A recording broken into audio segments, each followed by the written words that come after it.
How's it going, everyone? It's Sam. I want to cover some of the top news from today and tell you the couple different cryptocurrencies that I bought a pretty big amount of this morning, and I've been buying more of a lot recently.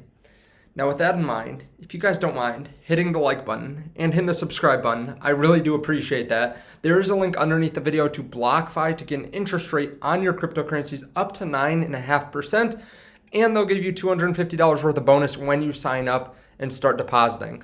So definitely check that out underneath the video. Now, I do have one other show sponsor that I want to talk about later that has to do with one of the cryptos that I bought today. So more on that later, but let's get into it. So overall, the cryptocurrency market is down about 3% over the last day, but it's looking a lot better than where it was this morning. We actually saw Bitcoin break under $40,000 when we saw some liquidations. We could see, and this is how it always happens, starts to go down, goes down faster, and then a massive drop and then bounce back. So we did see about 30,000 or 39,600, and then we saw it quickly return back to the 41,700 level, which is about where we're at now. And I think it's really easy to get discouraged these days because the fear and greed index is very fearful, and there are a lot of people that just want to sell out. They just want to get back what they put in because maybe they bought at 65,000, 69,000 for Bitcoin, maybe they bought at 4,800 for Ethereum. But that's why I preach always having some money on the sidelines. And I think that's great to say now, but for a lot of people, they might not have that. That's why you hustle like crazy right now to try and make money to put into cryptos, in my opinion. But let's move on to some of the news from today. So 3-time NBA champion Andre Iguodala to take part of his salary in Bitcoin. We also have Klay Thompson to take part of his salary in Bitcoin. I've talked about this a lot with other pro athletes, but this kind of hits close to home because I used to watch the Warriors a lot. I'm a big basketball fan. I love basketball, and I've been watching them for years. And the fact is they are taking part of their salary in Bitcoin because they don't want it all in the US dollar. We do have inflation Wednesday, which is why I talked about in the video this morning that you have to pay attention to that date, and kind of gave you some news on the day too in that video. So if you haven't checked that one out, I'll put it on the end screen. And in that video, I talked about Bill Miller, who is buying Bitcoin. He says that he has half of his portfolio, give or take, in cryptocurrencies, specifically Bitcoin mostly. He says, what else in your portfolio could go up 10 or 50x? Nothing. Nothing else in your portfolio is going to be able to outperform everything else in the market. Now, why did we fall this morning? Well, it's very similar to why we fall usually, which is we saw a good amount of liquidations. Looks like we had a couple $100 million liquidated in that one little time span. So people on leverage, we have seen a lot of leverage in the market. We could still see more flush outs because there's still a ton of leverage in the market right now. It's just a question of, is it long leverage? Is it short leverage? So what did I buy today? Well, first of all, let's talk about the one that's most beaten down, which is Cardano. I did buy a significant amount of Cardano, a nice chunk of Cardano this morning. I bought equal amounts of everything besides one, which I'll get to towards the end, but I started by buying some Cardano. We got down to about $1.08, which is when I started buying. So over the last couple months, we've talked about Cardano and how it's had such a hard time because they had no DEX. They had no market maker, AMM, that could help build the ecosystem. They didn't have any total value lock. They didn't have really DeFi. And that's where today's show sponsor, DOEX, comes in. So they are going to be an AMM-based decentralized exchange for assets on Cardano. So they want to be one of the first out there, and they are launching just in a few weeks. So they already have had their private sale, their public sales. You can see kind of how it breaks down with the tokenomics here.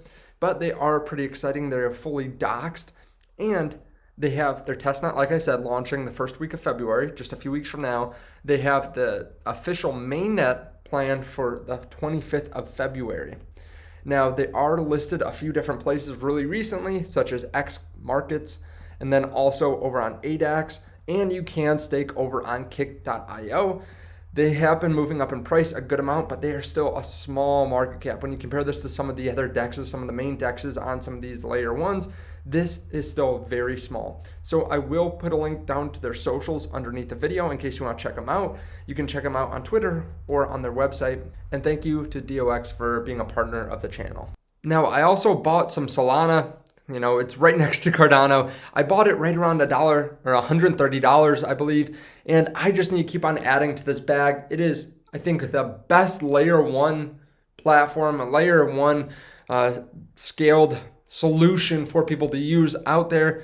I think obviously Ethereum's multiple times larger, 8 or 9 times larger, but Solana is probably the best product on the market right now. Ethereum has a lot of people using it though, and there's always a trade-off, right? Ethereum costs a lot more, but is a little bit more secure and won't go down as often.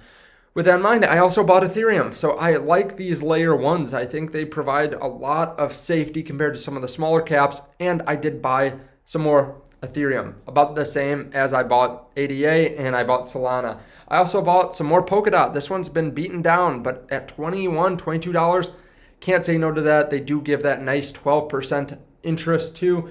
So I like that a lot. I also bought some Luna. Luna has been doing really well. Another layer one. I'm pretty much sticking to the layer ones here, but Luna did really well over the last couple months. It's been beaten down now, but with a lot of people turning to stablecoin and probably Anchor Protocol, which is something that I'm going to be doing over the coming months, I think Luna still has a bright future because it has a lot growing on it. And then the last Mac Daddy of them all was Bitcoin. I bought more Bitcoin than these other cryptocurrencies, but it's just really safe in my opinion, and I think it offers such a great risk reward right now. I mean, of course, we could fall down to 30,000, we could fall down to 20,000, whatever, but I really don't see 20,000 probably ever again. 30,000 I think would be a gift. I think what's more likely is we fall down to that $37,700 or $38,000 support if we are to see that, but we bounced off that right under 40,000 mark. So I think we are sitting okay. Now, like I said, we could always see more red, but I think it's much more likely that we go to 45,000 than we go to 35,000 or, 48 and 37 or whatever you want to say, right? I think it's much more likely that we go up significantly from here than down significantly from here. And I've talked about that in a video recently.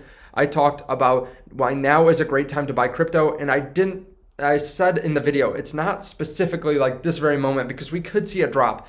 But if you look at almost any kind of indicator out there, everything is oversold. There's a lot of fear in the market. If you look at the fear and greed index, almost every time that it is around 10, meaning very fearful, is almost one of the best times to buy in the market. And that's where we were just a few days ago. And now we're actually sitting a little bit lower. We were this morning sitting a little bit lower than we were when we had a 10 on the fear and greed. So I think the fact is that it's a great time to buy. If you were thinking about years out into the future, that's why so many great investors are buying, because they see the long-term goal of cryptocurrency and they see the long-term safety that it provides you away from something like the US government. Whether the CPI data comes in high or low, I think everyone needs a little bit of protection from the governments that are they're just inflating for their own self-gain. Now, of course, they will say that they're trying to help you out and stimulate the economy, but some things just are excessive, in my opinion. Now, of course, I want to hear your thoughts on this underneath the video. Let me know if you bought any cryptocurrencies today, or did you sell, or were you liquidated? Let me know your position, or not all your positions, but let me know what your position is on the market underneath the video. Thank you guys, and I will see you in the next one. Bye.